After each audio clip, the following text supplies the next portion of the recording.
Hello again from my bed. I am here to talk about this movie called Angel, which was made in 1983. It was being re-released by Vinegar Syndrome here in Colorado, and it is playing. They were playing at this bar called the Crypt here, a horror movie every single night, restored by Vinegar Syndrome. And there was actually a scene in this movie I'd seen before, and I didn't even realize it. I really thought it was going to be a B movie.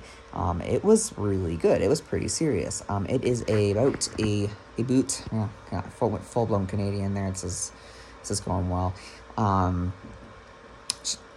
She is a schoolgirl by day, and at night she's a prostitute, right? Okay. And then there's a serial killer out there killing prostitutes. You know, you've seen this before. It's Law and Order SVU all over. But honestly, I thought it was pretty creepy. I thought it was pretty scary. It had like a full narrative arc completely. Like, I thought it'd be more exploitative. I mean, the cover was so trashy. So trashy. Like, it made it look like something where it's like, this is just going to be kind of gross. And it was kind of gross, but it was very serious. It was seriously done. The acting was a bit cheesy, and there was a lot of humor. There are two characters that were very much like kind of your what were those characters in Macbeth? Almost said Romeo and Michelle. Definitely not them. Rumpelstiltskin. Okay, anyway, look, it doesn't matter. There's these two comedic characters that are comedic relief, and this movie had it, and it was great, and it was hilarious, but it also had the dark side too. It was great. I felt for the main character. Everyone at the bar was having fun, kind of making fun of the silliness of some of the movies, but it was stuff and silliness that was meant to be there, and it never detracted from like the actual core of the story.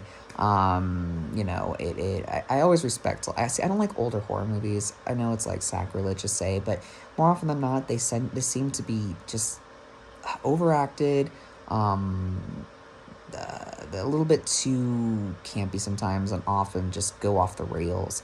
I love modern day horror. I think that it's all elevated. I know I hate saying that word, elevated horror, but I really enjoy that. And this movie actually felt like it really took itself seriously, and sometimes too seriously. But it had a good story. It had a good story, and it had a good arc for this character. Now, I know there's two sequels, which are apparently trashy, and I'm not going to watch them because I have no need to. But I was very pleasantly surprised. It's another case of, like, maybe I should give these movies from the 80s and stuff a chance.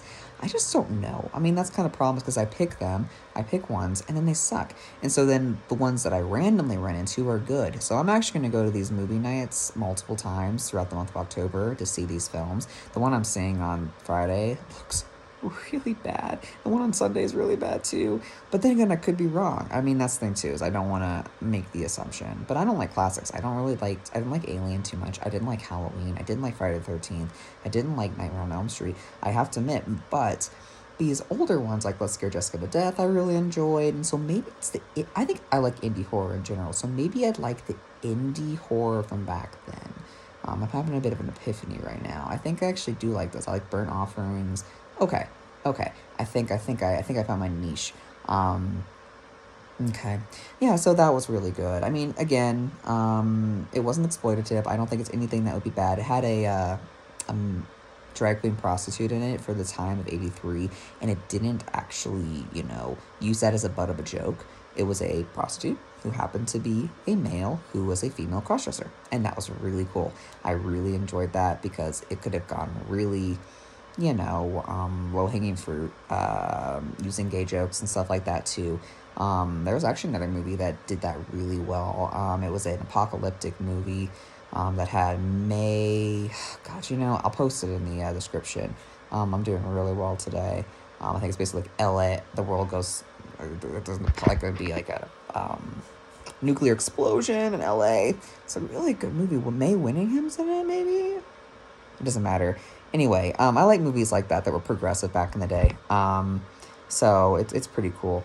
This movie was probably made by a gay dude.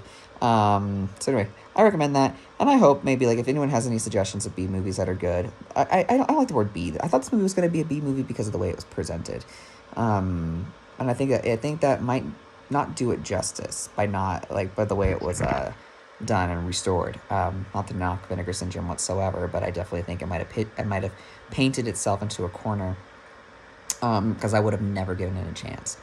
But I'm grateful that I did. Also, I'll post a link about Vinegar Syndrome. They're super cool.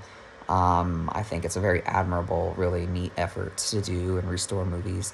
And the lady who runs it does some events here in Colorado. I actually just missed one, and really highly recommend